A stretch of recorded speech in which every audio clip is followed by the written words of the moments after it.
हम सभी को पता है कि हम सभी अंतिम समय में जी रहे हैं और प्रभु यीशु मसीह का आगमन निकट है। तो चलिए विस्तार से वचन के माध्यम से जानते हैं कि हमारे प्रभु यीशु मसीह हमें इस समय कैसे जीवन व्यतीत करने और सावधान रहने के लिए बोला है, प्रेरितों और भविष्यवक्ताओं के द्वारा।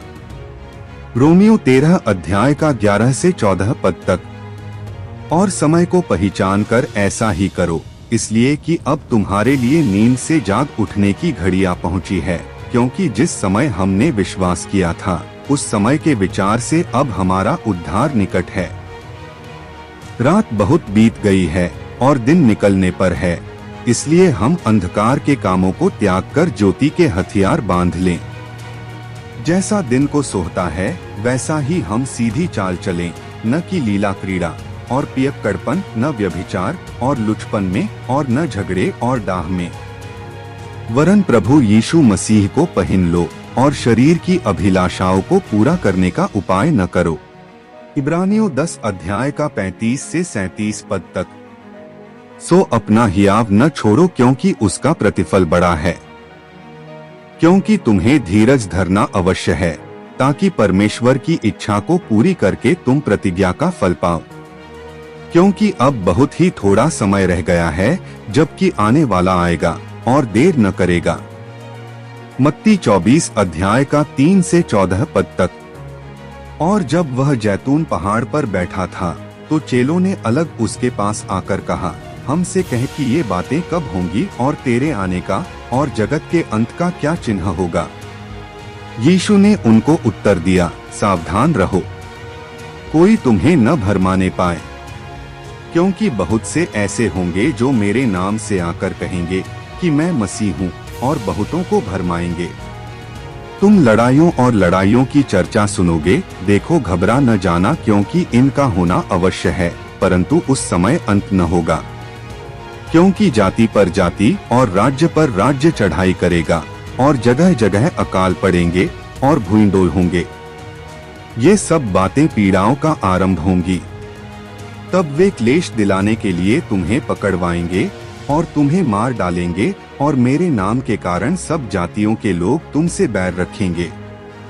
तब बहुतेरे ठोकर खाएंगे और एक दूसरे से बैर रखेंगे, और बहुत से झूठे भविष्यद्वक्ता उठ खड़े होंगे और बहुतों को भरमाएंगे, और अधर्म के बढ़ने से बहुतों का प्रेम ठंडा हो जाएगा। परंतु जो अंत तक धीरज धरे रहेगा उसी का उद्धार होगा।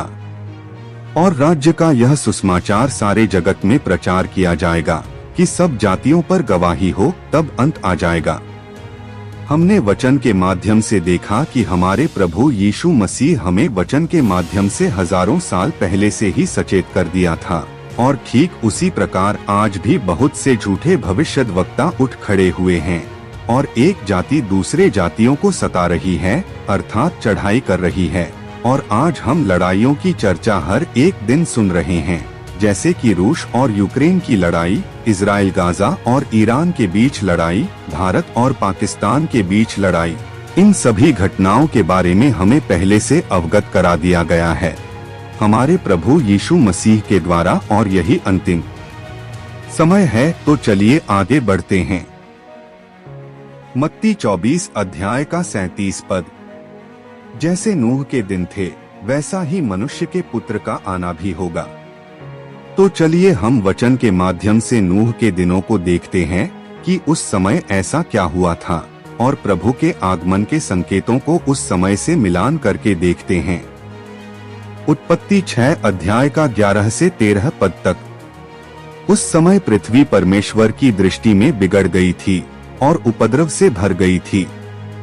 परमेश्वर ने पृथ्वी पर जो दृष्टि की तो क्या देखा कि वह बिगड़ी हुई है, क्योंकि सब प्राणियों ने पृथ्वी पर अपनी अपनी चाल चलन बिगाड़ ली थी।